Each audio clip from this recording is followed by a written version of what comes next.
बिस्मिल्लाहिर्रहमानिर्रहीम। अस्सलाम वालेकुम। आप सबको पता है कि इलेक्शन कमीशन ऑफ पाकिस्तान ने असिस्टेंट इलेक्शनल कमिश्नर की पोस्ट अनाउंस की है और इसके लिए जो टेस्ट होगा ना, पहले एमसीक्यू बेस होगा और उसके बाद ऐसे का रिटन एग्जामिनेशन होगा।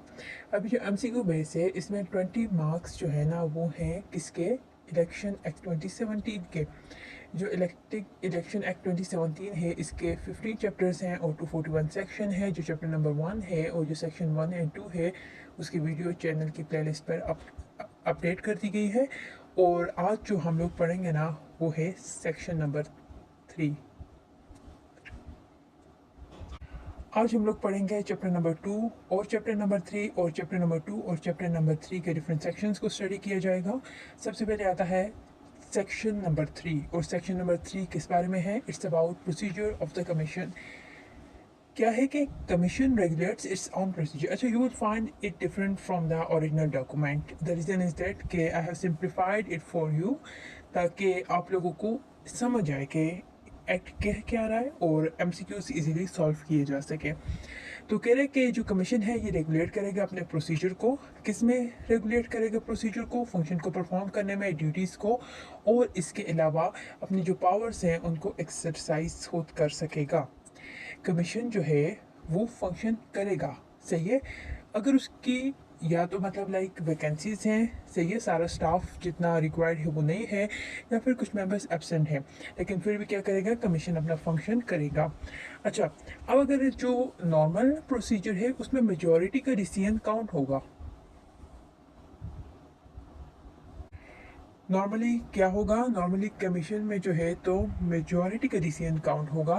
लेकिन अगर मेजॉरिटी जो है वहाँ पर इश्यूज आ रहे हैं, जैसे कि लाइक 4 मेंबर्स हैं और उनमें से इक्वल स्प्लिट है, 2 मेंबर्स कह रहे हैं अच्छा नहीं भी ऐसा होना चाहिए, 2 मेंबर्स कह रहे हैं ऐसा होना चाहिए, या फिर जो 3 मेंबर्स हैं और उन सबका डिफरेंट ओपिनियन है, तो ऐसे कंडीशंस में क्या होगा, ऐसे कंडीशंस में जो बात होगी, जो इशू होगा वो फुल कमीशन की तरफ जाएगा।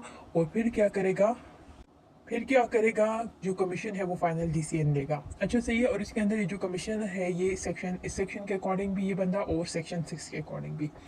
अब आता है पावर टू इशू डायरेक्शंस के। जो डायरेक्शंस हैं उनको इशू करने का पावर किसके पास है? क्या प्राइम मिनिस्टर के पास है, क्या एडीएसएफ के पास है, क्या इलेक्शन कमीशन के पास है, क्या प्रोविंशियल गवर्नमेंट के पास है, तो किसके पास है? तो कह रहे हैं कि ये जो कमीशन होगा ये क्या कर सकता है, ये अपने डायरेक्शंस को, अपने ऑर्डर्स को इशू कर सकता है जो डिफरेंट ड्यूटीज़ और फंक्शन परफॉर्म करने हैं उनके लिए। इसके अंदर ऑर्डर्स आते हैं for complete justice in matters before it. अच्छा, सही है, अगर इसके कोई इंसाफ करना है किसी मामले में तो कमीशन वो भी करेगा। Can order attendance of person और प्रोडक्शन ऑफ डॉक्यूमेंट्स। इसके अलावा किसी पर्सन को बुलाना है, हाजिरी दिलवानी है उसकी, या कोई डॉक्यूमेंट्स है उनकी प्रोडक्शन भी कर सकता। इसके अलावा direction orders are enforceable throughout Pakistan. और कमीशन ने जो ऑर्डर दिया क्योंकि वो जनरल है तो इस वजह से उसके जो ऑर्डर्स होंगे वो इन्फोर्सिबल होंगे पूरे पाकिस्तान में और executed like a high court order. जैसे हाई कोर्ट ऑर्डर रहता है उसी तरह ये भी एग्जीक्यूट होगा। Commission direct how to carry out act purpose if no other insufficient provision exist. तो कमीशन जो है तो वो करेगा अगर कोई बाकी इस सच किसी इशू से रिलेटेड कोई इंस्ट्रक्शंस नहीं है तो क्या करेगा, कमीशन खुद जो है तो वो उनको प्रपोज करेगा। अब हमारे पास जो नेक्स्ट सेक्शन आता है वो है assistance of the commission. Next हमारे पास है असिस्टेंस टू द कमीशन। तो कमीशन या कमिश्नर जो है कैन आस्क पीपल, अथॉरिटीज़ के वो उसकी हेल्प करें, सही है। कौन कमीशन की हेल्प करेगा? All executive authorities in the federation provinces must help commission commissioner, सही है। इसके अलावा क्या आता है, फेडरल प्रोविंशियल गवर्नमेंट्स जो हैं वो भी अपना स्टाफ देंगे अगर ज़रूरत पड़ेगी कमीशन को। इसके अलावा जितने भी सर्विंग जुडिशियल ऑफिसर्स हैं ये चीफ जस्टिस के साथ कमीशन या कमिश्नर बात करेगा और उसके बाद जो है तो सर्विंग जुडिशियल ऑफिसर्स भी हेल्प कर सकते हैं। ये जो हेल्प होगी ये कब होगी? इलेक्शन पीरियड के दौरान भी होगी, सही है। और जब इलेक्शन का प्रोग्राम सारा हो जाएगा तो रिजल्ट्स के आने तक ये लोग क्या करेंगे, कमीशन को असिस्ट करेंगे।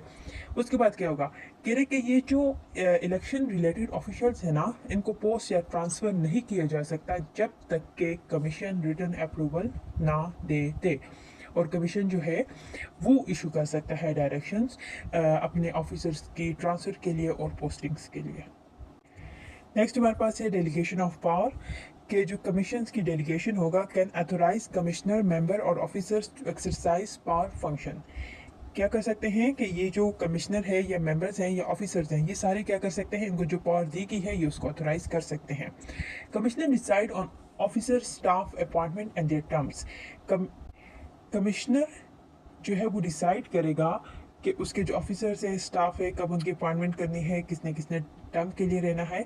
Commissioner sets up bench 2+ members. Commissioner जो है केसेस को डिसाइड करने के लिए जो बेंच सेट करेगा उसमें कम से कम 2 मेंबर होने चाहिए और उससे ज़्यादा भी हो सकते हैं। Bench decision must count as commission except if members disagree goes to the full commission. कह रहा है कि जो बेंच का डिसीजन होगा ना वो क्या होगा, वो बिल्कुल फाइनल डिसीजन होगा जब तक के वो लोग इसके साथ डिसएग्री ना करें, और इनकेस अगर डिसएग्री करते हैं तो फिर फुल कमीशन के पास जाएंगे। अच्छा, कमीशन डेलीगेशन क्या है? Means the commission gives authority to. Commission delegation का मतलब है कि कमीशन ने अथॉरिटी दी कमिश्नर को, मेंबर्स ऑफ कमीशन को और ऑफिसर्स ऑफ द कमीशन को कि वो एक्सरसाइज करे सर्टन पार्ट्स को और परफॉर्म करे function on behalf of the commission.